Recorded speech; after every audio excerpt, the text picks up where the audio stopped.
एक बार एक व्यक्ति अपने घर में ऐसे आलसी की तरह पड़ा हुआ था। उसके परिवार में सब कोई कहता कुछ ना कुछ काम करो, और वो हर बार टाल देता और कुछ काम नहीं करता। दिन भर आलस में पड़ा रहता। एक दिन क्रोध में आकर उसके परिवार वाले उसे घर से बाहर निकाल देते और कहते जा, जब कोई काम धंधा करेगा तब तुझे समझ में आएगी कि रोटी कैसे आती है, कितनी मेहनत से आती है। दिन भर घर में पड़ा रहता है, रोटी तोड़ता है, इसे कुछ समझ में नहीं आता कि मेहनत भी करना चाहिए। आज तो चलो हम हैं, कल तुम्हारा क्या होगा ये सोचा है?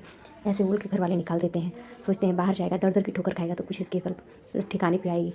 ये आदमी भी अपना बोरिया बिस्तर उठाता है, चल देता है। थोड़ी दूर जाने पे से भूख लगता है कि एक मंदिर के सामने जाके बैठ जाता है।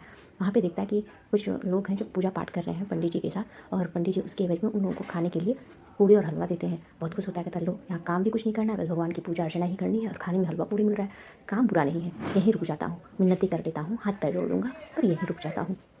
ऐसा सोच करके वो व्यक्ति पंडित जी के पास जाता है और कहता है, पंडित जी क्या मुझे कोई यहाँ काम मिलेगा? पंडित जी कहते हैं, यहाँ कौन सा काम मिलेगा? भक्त लोग आते हैं, पूजा पाठ करते हैं, बस भगवान की पूजा अर्चना सुबह शाम करनी है।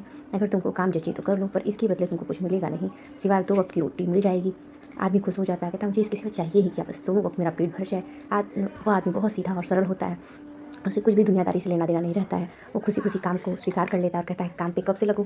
पंडित जी कहते हैं आज तो, अब तो पूजा अर्चना हो ही गया है, अब कल सुबह से तुम्हारी ड्यूटी रहेगी, भगवान को नहलाना धुलाना, भोजन कराना, भोग लगाना। तो बोलता है भोग भी लगाना है? फिर ठीक है, भोग मैं लगा दिया करूँगा, बाकी उनको स्नान करा के उनके वस्त्र बदल देना, मंदिर की साफ सफाई, बस थोड़ा यही काम करना होगा, थोड़ी पूजा अर्चना भगवान की करनी होगी। आदमी खुश हो जाता है, कहता है बहुत ही अच्छा काम है। खुशी खुशी अपना रात का भोजन करता है और सो जाता भी मंदिर में। सुबह होती है, उठता है, भगवान को नहलाता वहलाता है, पूजा अर्चना धूप दीप करता है। पंडित जी बुलाते हैं भोग बना करके प्रसादी, और भगवान का पट बंद करते हैं, उनको भोग लगाते हैं। आदमी बाहर खड़ा इंतजार करता है कि भगवान को भूख लग जाए तो कुछ खाने को मिले। भगवान को भूख लगता है, उसको खाने को मिलता है। इसी तरीके से कुछ दिन बीतते हैं। तब दिन आता है एकादशी का। एकादशी के दिन मंदिर में सभी भक्तगण व्रत रखते हैं, सभी पंडित जी भी व्रत रखते हैं, उनके जितने भी अनुयायी होते हैं वो भी व्रत रखते हैं। ये आदमी कहता है कि आज भोग नहीं बन रहा है, क्या बात है, रसोई नहीं जलाई पंडित जी आपने? पंडित जी कहते हैं नहीं, आज एकादशी का दिन है और आज भोजन नहीं बनेगा, आज सभी का उपवास है। कहता लो, मैं तो घर पे खाए बगैर नहीं रह सकता था, और यहाँ खाने के लालच में मैंने काम को पकड़ा, और वो भी मैं खाने को छोड़ दूँ? आप रहिए एकादशी का व्रत, मेरे से नहीं रहा जाएगा, मेरे लिए तो भोजन का इंतजाम करिए, करना ही पड़ेगा, करिए आप। पंडित जी कहते हैं कोई बात नहीं, तुमको नहीं रखना है ना रखो, भंडारे से थोड़ा राशन का सामान ले लो, जा करके नदी किनारे अपना भोजन बना लेना। आदमी बोलता है कोई बात नहीं, मरता क्या ना करता, अपना राशन उठाया अपने लिए और एक पोटली बनाया, नदी किनारे पहुँच गया, चूल्हा जलाया, रसोई बनाई। जाते जाते पंडित जी ने उससे ये बात याद दिलाई कि जा रहे हो, जब भोजन बनाओगे स्वयं को खाने के लिए तो श्री राम जी के लिए भी भोग लगा देना। बोलता है ठीक है, खवा देंगे, खाएंगे ही कितना, आप थाली भर के ले आते हैं, थोड़ा सा तो खाते थे, सारा थाली वापस आप लाते थे। मन में ऐसा विचार करके वो जाता है, नदी के किनारे अपना चूल्हा जलाता है, भोजन पकाता है और भगवान श्री राम को बुलाने लगता है, क्योंकि उसे पंडित जी की बात याद रहती है कि जब भोजन खाना तो राम जी को भी पवा देना भोजन। बुलाता है, हे सीताराम, हे राम, आइए भोजन ग्रहण कर लीजिए, आप अपना भोग ले लीजिए तो मैं भी खाऊं, बड़ी भूख लगी है। गुहार लगाता है, एक सरल भाव से वो बुलाता रहता है। भगवान राम भी इतने सरल स्वभाव के व्यक्ति को देख करके कि खुश होते हैं और उसके बुलाने पर पहुंच जाते हैं भोग लेने। और लेकिन साथ में सीता मैया भी आई होती हैं। भक्त देख के आश्चर्य में पड़ता है, कहता मैंने तो श्री राम जी को ही बुलाया था, अब माता भी आई हैं, अब क्या ही करूँ, भोजन तो पवाना पड़ेगा, अतिथि सत्कार सबसे पहले होता है, तो चलो आज भूखा ही रह लेता हूँ। राम जी को और सीता जी को भोजन पवाता है, स्वयं बस उनको भोजन ग्रहण करते हुए देखता रहता है और मन ही मन सोचता है 3-4 लोगों का बनाया होता खाना तो शायद मुझे थोड़ा बहुत मिल ही जाता, अब क्या ही करूँ, अब तो भूखे ही रहना पड़ेगा। अब इतनी जल्दी फिर से जाना मंदिर, फिर से भोजन राशन सामान लाना, भोजन पकाना, छोड़ो जाने दो, आज मैं भी ऐसे ही दिन गुजार लेता हूँ। उस दिन उसका एकादशी का व्रत पूर्ण हो जाता है। राम जी सीता जी जाने लगते हैं तो कहता है कि प्रभु थोड़ी जल्दी अगली बार आना, क्योंकि मेरे से भूख बर्दाश्त नहीं होती है, इसलिए इंतज़ार ना कराना प्रभु, मैं बुलाऊं तो आप जल्दी से चले आना। राम जी मुस्कुराते हैं और कहते हैं ठीक है, मैं अगली बार जल्दी आऊँगा। कह के सीता जी और राम जी चले जाते हैं। ये वापस मंदिर में आता है और कहता है कि गुरु जी आज तो मैं भूखा ही रह गया। गुरु जी ने कहा क्यों? राशन का सामान तो ले गए थे तुम खाद्य सामग्री का बनाने के लिए, फिर भूखे कैसे रहे? बताया क्योंकि राम जी और सीता जी आए थे और भोजन हमने सिर्फ 2 ही लोगों का बनाया था, अपना और राम जी का, पर सीता जी भी आ गई इसलिए मैंने उनको भी भोजन पवा दिया, मैं भूखा ही रह गया। पंडित जी मुस्कुराए, सोचे कि झूठ बोल रहा है, शायद इसको खाने में कमी पड़ गया होगा, तो इस लालच में ये ऐसा बोल रहा है। सोचते हैं, दिन गुजर जाता है। अगली बार जब वो राशन लेने जाता है तो बोल देता है पंडित जी थोड़ा मुझे राशन बढ़ा के दीजिएगा, क्योंकि अगली बार खाना कम पड़ गया और मैं भूखा रह गया। तो पंडित जी कहते हैं ठीक है, 2 के बजाय तुम 3 जन का राशन ले लो भंडारे से। आदमी जाता है, 3 लोगों का राशन ले लेता है। राशन लेके जब जाता है वो रसोई बनाता है। एकादशी के दिन फिर से उसे रसोई स्वयं बनानी पड़ती है। नदी किनारे रसोई बनाता है अपना और राम जी को सीता जी को बुलाता है, सीताराम आइए भोजन ग्रहण करिए, भोजन बन गई है, रसोई मैंने बना ली है, आइए अपना अपना भोग ले लीजिए। तब तक देखता है कि राम जी, सीता जी और भैया भरत शत्रुघ्न लक्ष्मण सहित राम जी अपने चारों भाइयों को लेकर के आए हैं। अब बेचारा भोजन तो सिर्फ 3 ही लोग को बनाने के लिए लाया था, लेकिन आए 4 लोग हैं। अब फिर असमंजस में पड़ा और सोचा कि ये क्या, भगवान जी तो बोले थे कि मैं और सीता ही आएंगे, अब अपने चारों भाइयों को भी ले आए हैं, अब फिर मुझसे मुझे भूखा ही रहना पड़ेगा। और भोजन सबको अपना परोस देता है। चारों भाई भोजन करते हैं, माता सीता भोजन करती हैं और जाने लगती हैं।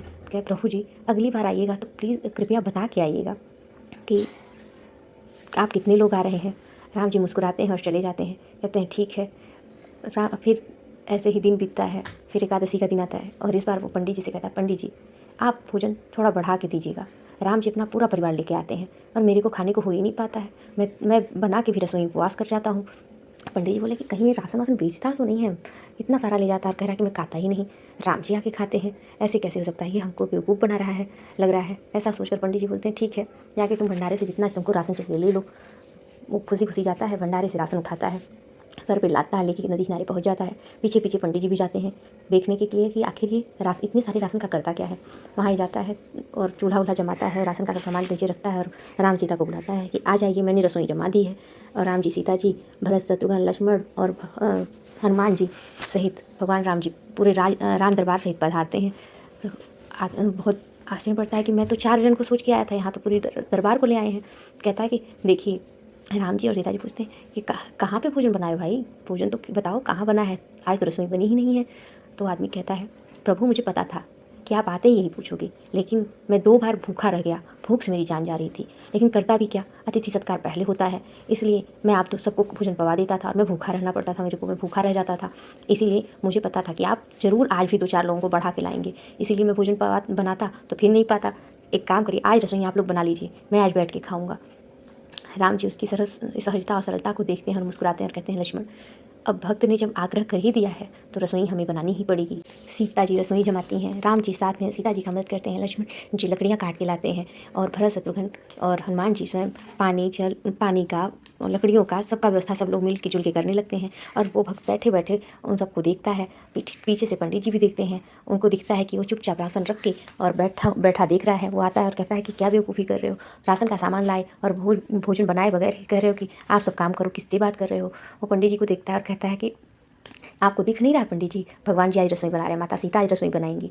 और क्योंकि 2 बार से ये लोग आते थे और खा के चले जाते थे और मैं भूखा रहता था, तो इस बार मैं बनाया ही नहीं। मैंने कह दिया पहले आप लोग आइए, देखूंगा कितने लोग हो, और जब बहुत सारे लोग होंगे तो आप स्वयं बनाएंगे भोजन। तो भगवान जब आए तो अपना पूरा दरबार ही उठा लाए, इसलिए ये लोग स्वयं भोजन बनाएंगे और मैं खाऊंगा, क्योंकि 2 बार से मैं भूखा रह गया। पंडित जी बोले पर मुझे कोई क्यों नहीं दिखाई दे रहा है। बोला आपको कोई क्यों नहीं दिखाई दे रहा है। फिर वो जाता है और भगवान राम से कहता है कि प्रभु आप मुझे तो दिखाई दे रहे हो, फिर पंडित जी को क्यों दिखाई नहीं दे रहे हो, ये तो मेरे से बड़े हैं, मेरे से ज़्यादा पूजा पाठ भक्ति जानते हैं, फिर आप इनको क्यों नहीं दिखाई दे रहे हो। तो राम जी मुस्कुराते हैं और कहते हैं क्योंकि इनमें सरलता नहीं है, जो सरलता तुम में है, जो अपनापन तुमने जताया, तुमने मुझे कभी अमूर्त न समझ के मूर्त स्वरूप समझा, अपने आसपास महसूस किया, बस इसीलिए मैं तुमको दिखाई देता हूँ। पंडित जी लगते हैं रोने और कहते हैं कि कृपा करो नाथ, हम पे भी कृपा करो। बस भगवान फिर प्रकट होते हैं और पंडित जी को भी दर्शन देते हैं। इस प्रकार से अपने भक्त के कहने पे भगवान श्री राम और माता रानी, माता सीता अपनी रसोई बनाती हैं और सबको भोजन पवाती हैं और सभी भगवान के हाथों से प्रसाद पाकर के तृप्त हो जाते हैं। इस कहानी का बस इतना ही तात्पर्य है दोस्तों, कि अगर सहजता होती है तो भगवान स्वयं आ जाते हैं, जटिलता भगवान को आकर्षित नहीं करती है। जितनी की सरलता और सहजता भगवान जो जितना सरल और सहज होता है भगवान उस पर उतने ही ज़्यादा खुश होते हैं। तो उम्मीद करती हूँ कि आपको भी ये कहानी अच्छी लगी होगी। अगर अच्छी लगी है तो प्लीज़ मेरे चैनल को लाइक करें, शेयर करें, सब्सक्राइब करें। फिर मिलते हैं एक नई कहानी के साथ, तब तक के लिए राधे राधे दोस्तों।